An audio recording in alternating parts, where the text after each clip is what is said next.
ለ78 ዓመት ያህል የጎንደር መግባቢያ ቋንቋ ኦሮምኛ ነበር። ጃኖ ኦሮምኛ ነው። ምን ለማለት ይሆን? ይሄ ጥለት ያለው ሰፊ ጥለት ያለው ልብስ ሰፊ ጥለት ያለው የለም ጃኖ ይባላል። ጎንደሮች አሁን ይለብሱት የለም። የጎንደሩ ታሪክ የኦሮሞም ታሪክ ነው። ስለ ጎንደሩ ግንብ ኦሮሞን ምን አገባው ምንለው አይነት አይደለም ማለት ነው። ኦሮሞዎች ናቸው የገነቡት። አሁን ትግሬ ሲዘፍን የራያ ትግሬ ሃይ ጉማ ይላል። ጉማ የኦሮምኛ ቃል ነው እና ስነ ቃል ውስጥ ምን ይሰራል እስከዛሬ? ኦሮሞ ከሌለ እዛ አካባቢ እንዴት ነው ከዚህ ወጥተው ተውሰው ነው ወይስ እንዴት ነው ሃይ ጉማ የሚዘፍኑት እስከዛሬ? ኦሮሞዎች ስለሆኑ ነው ማለት ነው። የጎንደር ከተማ መግባቢያ ቋንቋ በአንድ ወቅት ኦሮምኛ ብቻ ሆኖ ነበር ይላል። በካፋ ኦሮምኛ ነው። የቃሉ ፍቺ ምንድን ነው? በካፋ ማለት ነው። አጼ በካፋ ማለት አንፈራጦ መሄድ ማለት ነው። እግርን እንዲያርገ ለወፍራም ልጅ የምትሰጠው ስም ነው። በጣም ወፍራም ከሆነ ሳንቾ ምናምን አሁን እንደሚባለው የለም እንደዚህ በካፋ ይባላል። እግርን እንደዚህ ስታንፈራጥጥ ወይም ደግሞ ስትከፍተው በካፉ ይባላል በኦሮምኛ እና በካፋ ብሎ ደግሞ ሰየሙት። አጀብነ ወሎ የፍቅር ሀገር ከተገኘማ ካንቺነው ማለት የሚስበኝ ታሪክ አለ። የጎንደር ታሪክ የአጼ ሱሱንዮስ ጎንደርን የመሰረቱ ፋሲለደስ የተባለው በአጼ ፋሲል ስም ነው ተሰይሞ ያለው። የጎንደር ቤተ መንግስትና የጎንደሩ ዳይነስቲ ወይም ስርወ መንግስት የኢትዮጵያ ታሪክ ሲነሳ ከላሊበላ ቀጥሎ የማይረሳ ነው። መሃል የኢትዮጵያ ማዕከል የነበረበት ስለሆነ ይሄንን ማዕከል በዋናነት ያውኑን ፋሲለደስ ወይም የነገስታት ግቢ ቱሪስቶች የሚጎበኙት እና እስከ ዩኔስኮ የተመዘገበውን ይህንን ቅርስ ጭምር እዛ ላይ የመሰረቱ ነገስታት ከየት መጡ የሚለውን ታሪክ ማየት አስፈላጊ ይሆናል። በዋናነት አጼ ሱሱንዮስ ናቸው ሄደው እዛ ቦታ የጀመሩት። መጀመሪያ ጉዛራ ላይ ከዛ አሁን ጎንደር ፋሲለደስ ያለበት ላይ ነው። ይሄ ስነ ህንጻው ማለት ነው። ስነ ህንጻው ያለበት ላይ ይሄ አጼ ሱሱንዮስ የሚባል ሰውዬ ታሪክ የኢትዮጵያን ታሪክ ስታነበው ድሮ በንጉሱ ዘመን በነገስታቱ ዘመን የተጻፈው ታሪክ ራሱ ምንድነው የሚለው?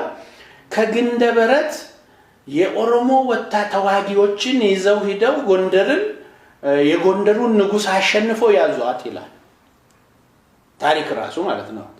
የኢትዮጵያ ህዝብ ታሪክ ላይም ተጽፏል። እኚህ አጼ ሱሱንዮስ ማለት አባታቸው ያው ገራም ፋሲል ይባላል ይላል። ከጎንደር በፊት ከነበሩት ኩሻውያን ግንድ ነው የመጣው። ኩሻውያን ነው ወደ እናታቸው ሐመልማላዊት ከገራም ፋሲል ታረግዛለች። ገራም ፋሲል ደግሞ ግዞት የሚኖሩ ሰው ናቸው። ስለዚህ ልጅቷ ወደ ጎጃም ተላከች። ከጎጃም ወደ ግንደበረት ዘመዶቿ እንግዲህ ግንደበረት የኦሮሞ ክልል ነው፣ የሚኖርበት ኦሮሞ ነው። እዚህ የሰላሌ ኦሮሞዎች ጋር የተገናኘ ሰፊ ታሪካዊ ቁርኝት ያለው ቦታ ነው እና ከዛ ነው ኦሮሞ ይዘው ሂደው ጎንደርን ያዟት። ሱሱንዮስ የመካከለኛው ምስራቅ የጳጳስ ስም ነው። ዋና ስማቸው ጃኖ ነው የሚባሉት። ጃኖ እንዴት ነው ታዲያ ስም ያገኙ ይችላል? በክርስትና ስም ነው። በድሮ ነገስታት በክርስትና ስም ይጠራሉ። ክርስትናን በሚቀበሉበት ጊዜ ወይ ደግሞ ሲነክሱ የንክስና ስም አላቸው። ሁሉም ነገስታት የራሳቸው ተፈሪ መኮንን እኮ የራሳቸው ስም አይደለም። ተፈሪ መኮንን ተብሎ የቀጠሉት ስማቸው ተፈሪ መኮንን ነው። አፄ ኃይለ ሥላሴ ተባሉ። የንክስና ስም አላቸው ሁሉም ነገስታት እና የንክስና ስማቸው ነው ሱሱንዮስ እና ስማቸው ጃኖ ነው። እዚህ ግንደበረት በነበሩ ጊዜ ጃኖ ማለት የምን ቋንቋ ነው? ትርጉሙ ስለታወቀ ጃኖ ኦሮምኛ ነው። ምን ለማለት ይሆን? ይሄ ጥለት ያለው ሰፊ ጥለት ያለው ልብስ ሰፊ ጥለት ያለው የለም ጃኖ ይባላል። ጎንደሮች አሁን ይለብሱት የለም። እሱ አሁን ጎንደር የአማራው ልብስ ባህል ልብስ ተብሎ ይተዋወቃል። ያው ጃኖ የዛ ስም ነው። ጥለቱ ሰፊ የሆነ ልብስ ማለት ነው። እና ነገስታት ናቸው የሚለብሱት። የክብር ልብስ ነው። በድሮ ጊዜ ማንም ተራ ሰው ሊለብሰው አይችልም። እና አንድ ሸማ ፈትሎ ለማውጣት ከአመት 2 አመት ይወስዳል። በዛን ዘመን ቴክኖሎጂ ባልነበረበት ያኔ በዛ መልክ የሚሰራው ለነገስታት ነው የሚሰራው። እና ጃኖ የንጉስም ልብስ ነው። እንደገና ስማቸውም ጃኖ ይባል ነበረ።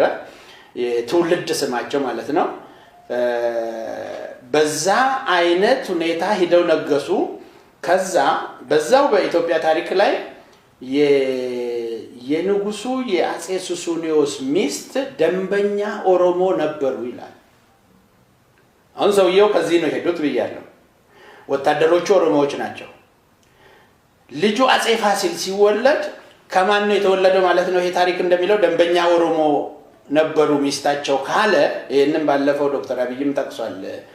እንትን ላይ ጀርመን ላይ ኢትዮጵያውያን ተሰብስበው የአጼ ፋሲል የአጼ ሱሱንዮስ ሚስት ደንበኛ ኦሮሞ ነበሩ ይላል። እና ፋሲልም ኦሮሞ ናቸው ተቀላቅለናል በሚለው ነው እሱ ያመጣው ስላነበበ ማለት ነው እዛ ታሪክ ላይ። እና ደንበኛ ኦሮሞ ነበሩ ማለት ሰውየው ከዚህ ሄዶ አባት ኦሮሞ ሆኑ ማለት ኦሮሞ ናቸው ማለት ነው እነዚህ ሰዎች። ከዛ ማንን ይወልዳሉ? አራተኛ ማን ነው? አንደኛ ዮሐንስ ንጉስ ዮሐንስ የሚባሉትን ጻድቁ ዮሐንስ ይባላሉ በሌላ ስማቸው ወደ መንፈሳዊ ነገር ስለሚያዘነብሉ ማለት ነው። ዮሐንስ ደግሞ ኢያሱ ወለዱ። ኢያሱ በካፋ ወለደ። ዞሮ በአራተኛ ትውልድ ላይ የልጃቸው ስም ኦሮምኛ ነው። በካፋ ኦሮምኛ ነው። የቃልፍች ምንድን ነው? በካፋ ማለት ነው። አጼ በካፋ በካፋ ማለት አንፈራጦ መሄድ ማለት ነው። እግርን እንዲያርገ ለወፍራም ልጅ የምትሰጠው ስም ነው። በጣም ወፍራም ከሆነ ሳንቾ ምናምን አሁን እንደሚባለው የለም እንደዚህ በካፋ ይባላል። እግርን እንደዚህ ስታንፈራጥጥ ወይም ደግሞ ስትከፍተው በካፉ ይባላል በኦሮምኛ። እና በካፋ ብሎ ደግሞ ሰየሙት። እና ጎንደር ፋሲለደስን ስትጎበኝ እኔ ከዛሬ 19 ዓመት ገደማ ስጎበኝ ሰውየው ያስረዳል። እና እንደዚህ የነገስታት ስምና የወታደሮቻቸው ጠባቂዎቻቸው ኦሮሞዎች ነበሩ ይላል ራሱ እዛ የሚያስጎበኘው ሰውዬ። ለምን እኔ ጥያቄ ያለኝ አልኩት ለሰውየው፣ ለምን ኦሮሞዎች ሆኑ ጠባቂዎቻቸው የነገስታቱ አልኩት። አይታወቅም እንግዲህ ለምን ኦሮሞ እንደመረጡ ብሎ አለፈ። ማለትም ወታደር የሚመለመለው ለምሳሌ ከአካባቢው ሰው ከማህበረሰቡ ነው እንጂ ከሌላ ቦታ። አዎ ግን ኦሮሞ መሆናቸውን ይናገራል ያዛ የሚያስጎበኘው ሰው። ለምን ኦሮሞ ሆኑ አልኩት። እኔ አላቅም እኔ አለ። አይታወቅም እንግዲህ ለምን እንደሱ እንደመረጡ እነሱ ናቸው የሚያውቁ አለ። እኔ መልሱን ልንገርህ አልኩት ሰውየው። ላስጎብኘው እሺ አለ። ሰውየው ኦሮሞ ስለሆነ ጠባቂውም ኦሮሞ ነው። ቀላሉ መልስ ይሄ ነው አልኩት። እና እኛ አናውቅም እንግዲህ ይሄን አናውቅም እኛ አልተነገረም ምናምን ማለትና ሰውየው ሄደ።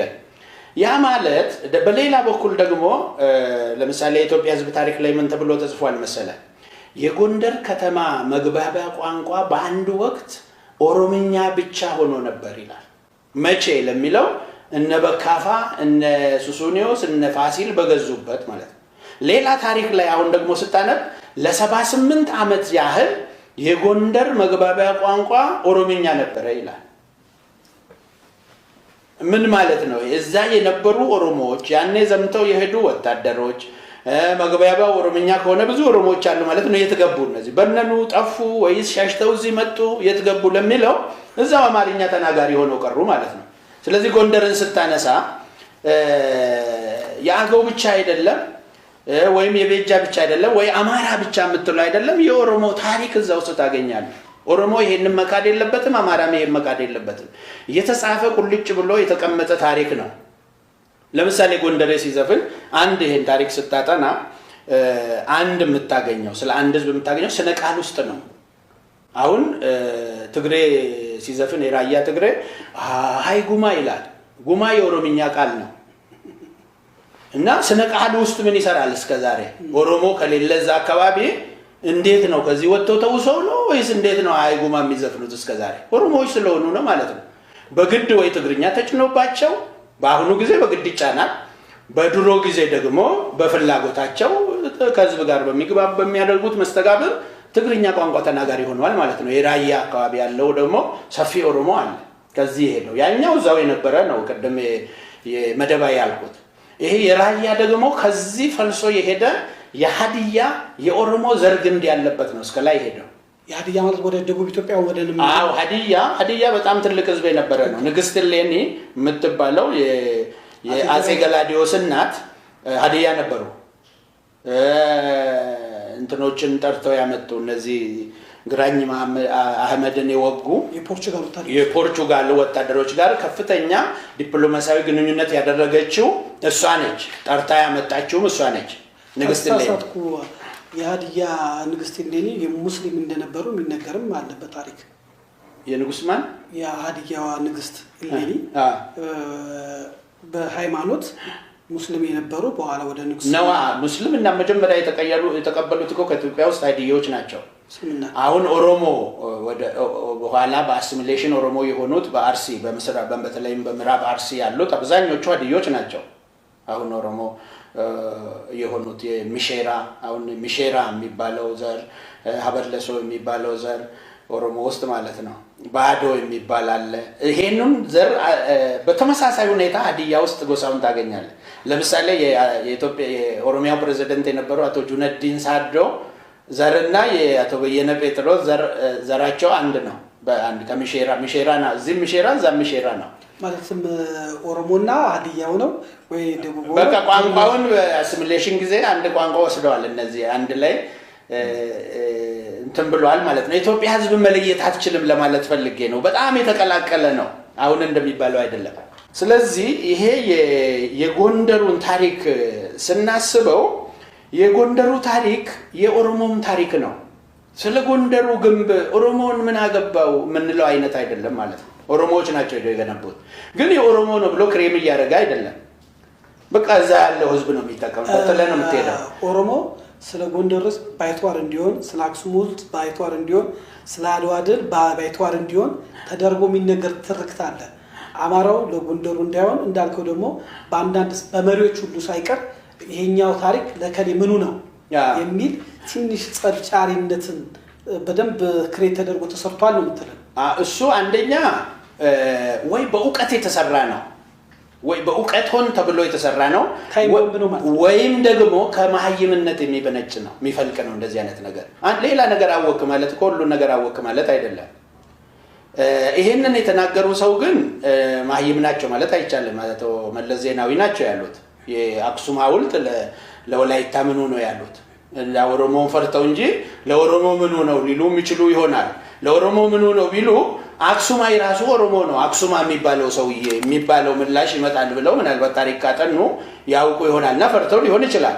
በሌላ በኩል ደግሞ ሌላ ጊዜ አሁንም ዩቲዩብ ላይ አለ እሳቸው የተናገሩት በአማራ ታሪክ ውስጥ የአጼ ሱስንዮስ የኦሮሞ አባዱላ እንደሆነ አልተጻፈም ብሎ ተናግረዋል አቶ መለስ ዜናዊ ራሳቸው።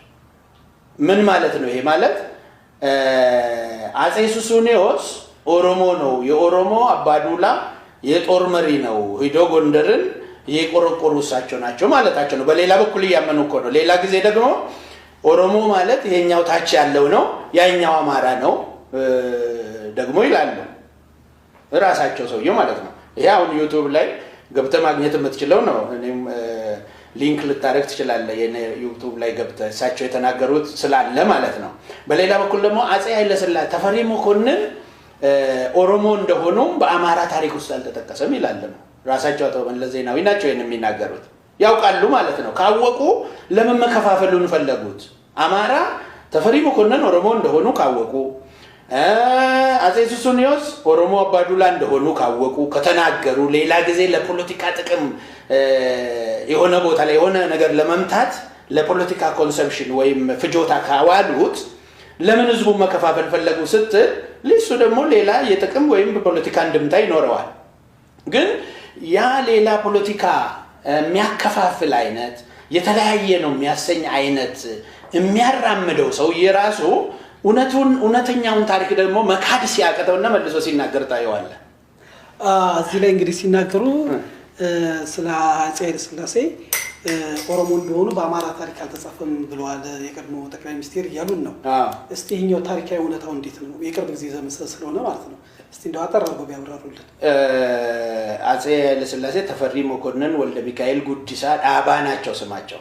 እስቲ ደገማ እንደ ያው ማለትም ሰው በደንብ ቢያቆጥሩ ነው እዚህ ድረስ ስለማይነገር ነው። ተፈሪ መኮንን ናቸው አይደል? ሳቸው መኮንን ወልደ ሚካኤል አባታቸው ወልደ ሚካኤል ጉዲሳ አባ ናቸው። ይሄንን በጥንት አባቶቻችንን በአፈ ታሪክም ሲነግሩን ነበር። እኔ ለምሳሌ አሁን ይሄን ከመጽሐፍ አላነበብኩም። አያቴ ናቸው የነገሩን ለኔ ማለት ነው። እንደገና ደግሞ አቶ ታቦር ዋሚ የጻፉት መጽሐፍ ላይ እንዳውም የዶባ ኦሮሞ ዶባ አሁን የነ ኃይለ ሥላሴ እና አጼ ምኒልክ የመጡበት ዶባ ኮላሽ ይላል ሰሜን ሸዋ ውስጥ በአጼ ባደማራም ከደጋማው ኢትዮጵያ ክፍል ወቅተው ወደ ደቡብ ምስራቅ ቆላማው ኢትዮጵያ ክፍል ያባረሯቸው ኃይለኛ ጦረኛ የኦሮሞ ዘር ግንድ ናቸው እነዚህ እና አጼ ኃይለ ሥላሴ ማለት ነው። የወረዶባ ኮላሴ ይባላል። የነ ዶባ ኮላሴ ዘር ኮላሴ ማለት አኮላሸ ማለት ነው በኦሮምኛ እና በዚህ የታወቁ ናቸው። በጦር በአንድ ወቅት ላይ እንግዲህ ሰው ላይ አይሳካለትም። አንድ ወቅት ተሸንፈው እዛ ጥግ ሲቀመጡ የልጅ ልጆቻቸው ተመልሰው ያዙ። ሲይዙ ስልጣንን መጥተው በዛን ዘመን ፋሽኑ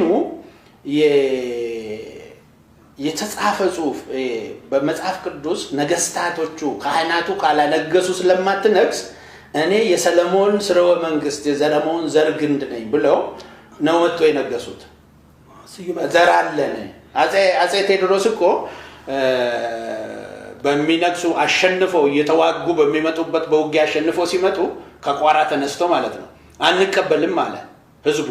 የንግስና ዘር ስለሌላቸው ካህናቱ አጼ ቴዎድሮስ የንጉስ ዘር ስላልሆኑ መንገስ አይችሉም አለ። ምንም ጀግና ቢሆን ማለት ነው። አዎ ጀግናም ቢሆን በዘር በንጉስ ዘር ሲሆን ነው የሚነግሰው ተብሎ ይታመናልና እና ካህናቱ ምን ቢስሉ ተቆጠረ። በቃ እንደምንም ተደርጎ በእናታቸው በኩል በእንትን ተደርጎ የእንትና ንጉስ ዘር አለበት ተባለና ተደረሰ። በቃ ይሆናል ተባለና እቺም ሰው ይሆንም ስለማይችሉት ያለው መስማማት ስለሆነ እና ዘር አለበት ተብሎ እንዲነግሱ ተደረገ። እና ካህናቱ ዘውድ ሊጭኑለት ሲሄዱ በጣም ተበሳይተዋል አጼ ቴዎድሮስ እና ያደረጓቸውን ነገሮች እስካሁን ያስከፈሏቸው ዋጋ ስላረሱ ንብረ እዱ ወይም እንደ ጳጳስ የሚታሰበው ሰው ሊያረግላቸው ሲሄድ ልክ እዚህ ጋር አምነው ስነ ስርዓቱ ተደርጎ ቅዳሴው አልቆ ዘውድ መጫን ነው የሚቀረው። ተቀበሏቸው። ከጅ ድሮም እንድታምኑ ብዬ ነው እንጂ በእናንተ ዘውድ መጫን አልፈልግም ብሎ ለራሳቸው አደረጉ ይባላል።